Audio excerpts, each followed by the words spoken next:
आप अपने news channel को ज्यादा से ज्यादा सब्सक्राइब करें, शेयर करें, लाइक करें, घंटी वाला बटन अवश्य दबाएं जिससे कि नई खबरें आप तक पहुंचे।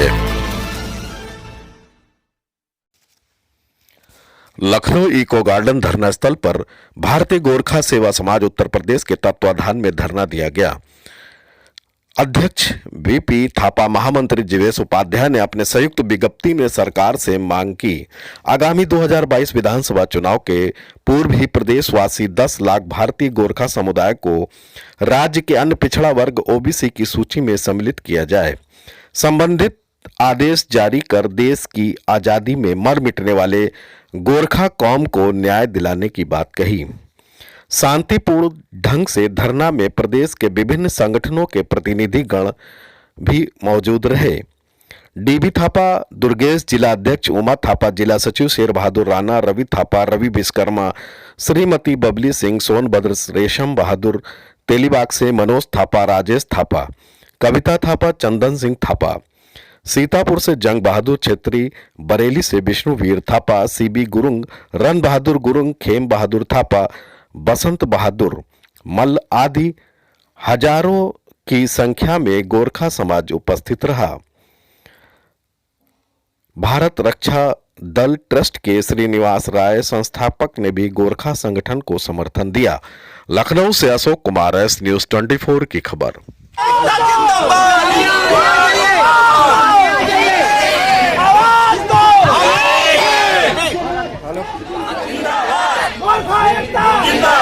हमारी मांगे पूरी हो, हमारी मांगे पूरी हो। गोरखा एकता जिंदाबाद, गोरखा एकता जिंदाबाद, गोरखा एकता जिंदाबाद, गोरखा एकता जिंदाबाद। उत्तराखंड में तमाम गोरखाली सुविधा पाइला के छ, परंतु हाम्रो उत्तर प्रदेशमा बसेका गोरखालीहरूलाई आजसम्म कोही सुविधा, कोही उपलब्ध भएको छैन। नै कोही कल्याणकारी योजना बनाएको छ शासन प्रशासनले। त्यसकारण म सरकारसित हामी निवेदन गर्छौं, हाम्रो बीबी थापाजीको अगुवाईमा यहाँ परम पूज्य योगी आदित्यनाथ महाराज जीलाई और हमारे भारत को यशस्वी प्रधानमंत्री श्री नरेंद्र मोदी जीलाई कि हामी पनि उत्तर प्रदेश 10 लाख गोर्खाली जो बासे छौं, कृपया उनको आवाज सुन्नुस्, हाम्रो दुख दर्द हेर्नुस्। हामीलाई यहाँको जो अधिकार छ, हामीलाई ओबीसी पाउनेको अधिकार, पिछड़ी जाति में शामिल गर्नलाई कृपया हामीलाई यहाँ शामिल गर्नको प्रयास गर्नुस्। विषय है, विगत काफी 12 वर्षों से हमारे प्रदेशवासी 10 लाख भारतीय गोरखाओं को ओबीसी की मांग को लेकर हम लोग विगत काफी दिनों से आंदोलित है और प्रयासरत है। और इस ओबीसी के संबंध में हम सब ओबीसी के अध्यक्ष, ओबीसी के मंत्री, पिछड़ा वर्ग कल्याण मंत्री, माननीय मुख्यमंत्री, माननीय महामहिम राज्यपाल महोदय से भी कई बार बैठकें करके और उनके कक्ष में हम लोगों ने सब भेंट वार्ता करके इस पक्ष को रखा। उन्होंने हर समय हम लोगों को आश्वासन ही देता रहा और आज तक भी हम लोग को ये ओबीसी का डिमांड नहीं पूरा हो सका। हमारा पड़ोस में उत्तराखंड हमसे बाद में जो राज्य बना हुआ, उसमें 2004 में वहाँ के गोरखा समुदाय को ओबीसी प्राप्त हो चुका, परंतु देश के सबसे बड़े राज्य उत्तर प्रदेश में, जिसमें 10 लाख भारतीय गोरखा यहाँ निवास करते हैं, उनको ओबीसी नहीं मिला है।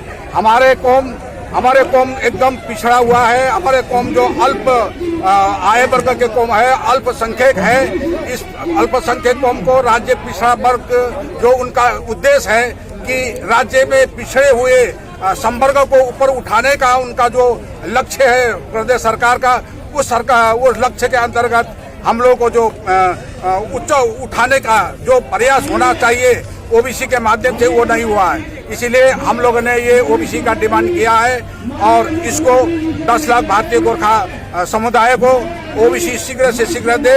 आगामी 2022 के चुनाव से पहले हम सभी को ये ओबीसी दे, ये हमारा मांग है, ये हमारा डिमांड है। जय गोरखा। मैं भूतपूर्व सैनिक मनोज कुमार राणा, जिला अध्यक्ष गोरखा समाज और जिला अध्यक्ष भारतीय सैनिक प्रकोष्ठ भारतीय जनता पार्टी से, मैं नौतरा महाराष्ट्र से आया हूँ। आज बहुत ही हर्ष की बात है कि हम लोग गोरखा समुदाय समाज उत्तर प्रदेश के इको गार्डन में धरना प्रदर्शन किया है और इतिहास गवाह है कि गोरखा समुदाय सदैव भारत माता की रक्षा के लिए अपना खून का एक कतरा बहाते हुए आ रहे हैं और भारत माता की रक्षा के लिए और खून का एक कतरा बहाते रहेंगे। और से द्वितीय विश्व युद्ध से लेकर कारगिल वार तक और आज तक हमारे गोरखा समुदाय ने भारत माता की रक्षा के लिए अपनी जान की आहुति दिया है। परंतु भारत सरकार, हमारे भारत में 12 राज्य में ओबीसी का दर्जा है, परंतु हमारे उत्तर प्रदेश में ही हम गोरखा समुदाय के ओबीसी का दर्जा प्राप्त नहीं हो पा रहा है, क्योंकि हम लोग देश के लिए हमेशा जान तक कुर्बान करते आ रहे हैं। चाइना हो या पाकिस्तान, सबको हिलाते आ रहे हैं, परंतु सरकार हमारी ओर ध्यान नहीं दे, क्योंकि हम गरीब असहाय तबके के लोग हैं, पढ़े लिखे नहीं है, शिक्षित नहीं है। सिर्फ फौज के अलावा हमारा कोई और साधन नहीं है, किसी सरकारी विभाग में सर्विस नहीं है। इसलिए हम लोग चाहते हैं कि आज धरना प्रदर्शन करके सरकार को जगाएं। सरकार से हम ये मांग करें कि हमको भी जिस तरह से 12 राज्य में पिछड़ी जाति का दर्जा प्राप्त हुआ है और उत्तर प्रदेश से खंडित होकर उत्तराखंड भी आज उसमें भी ओबीसी दर्जा प्राप्त हुआ है, परंतु हम उत्तर प्रदेश में 10 लाख भारतीय गोरखा होने के बावजूद हम गोरखाओं को आज तक किसी ये शासन प्रशासन ने न ध्यान दिया है, न कोई किसी शासन प्रशासन ने हम लोग को हमारी तरफ कोई देखा है। इसलिए हम सरकार से निवेदन करते हैं, हमारे परम पूज्य योगी आदित्यनाथ महाराज से अनुरोध करते हैं कि हम गोरखाओं को भी ध्यान दें, हम गोरखाओं की भी आगे लाएं, ताकि हमको भी ओबीसी का दर्जा प्राप्त हो। जय हिंद, जय भारत, जय गोरखा।